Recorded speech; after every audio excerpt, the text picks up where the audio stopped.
Kwa jina naitwa Kamishna Msaidizi wa Polisi Ramadhani Said Kitato, Kaimu Kamanda wa Polisi Viwanja vya Ndege Tanzania. Siku ya leo tarehe 19 mwezi wa 3 mwaka 2025 majira ya saa 2 asubuhi ilipotiwa kwamba kuna ajali ya ndege aina ya 787 Boeing ambayo ilikuwa inafanya safari zake kati ya Afrika Kusini na kuja kwetu hapa Tanzania. Katika ajali hiyo ambayo inasadikiwa kwamba ilikuwa na abiria jumla 139, kulitokea vifo vya abiria 9, lakini abiria wengine wote waliokolewa na kupelekwa katika hospitali mbalimbali za jijini Dar es Salaam. Kwa kifupi nieleze tu kwamba hili ni zoezi la utayari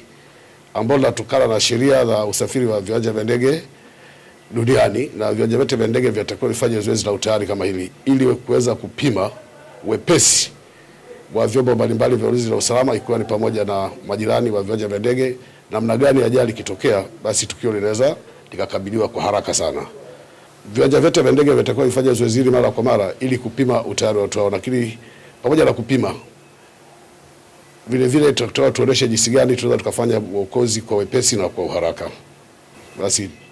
tuwataarifu tu wananchi na umma kwa ujumla kwamba ilikuwa zoezi la kawaida na sio ajali ya ndege ambayo ni serious kabisa. Majina yangu ni Betha Bankwa, mkurugenzi kiwanja cha kimataifa cha Julius Nyerere. Leo tumefanya zoezi la utayari, yani emergency drill, ambalo ni katika juhudi za kuendelea kuimarisha usalama wa kiwanja, lakini pia kupima utayari wetu kama kiwanja tunaweza vipi kukabiliana na majanga ya ajali pindi yanapotokea. Lakini tunafanya zoezi hili kwa mujibu wa taratibu na miongozo mbalimbali ambayo inatolewa na shirika la usafiri wa anga duniani, yani ICAO, pamoja na mamlaka ya usafiri wa anga TCAA, ambayo miongozo hiyo inatuelekeza kwamba lazima tuwe na plan, yani document ambayo iko well planned ya kuonyesha ni namna gani kama kiwanja na wadau tumejipanga wakati wa dharura. Katika mwongozo ule tunaonyesha majukumu ya kila mdau, anafanya nini na anapaswa kuwajibika vipi, na miundombinu tulionayo inatumika vipi katika kuhakikisha kwamba tunaweza tukaokoa rasilimali lakini na maisha ya watu. Lakini si hilo tu, itakumbukwa kuwa Jainia ni role model kwa Afrika, hasa baada ya kupata tuzo ya usalama kwa viwanja vya Afrika ambayo ilitolewa na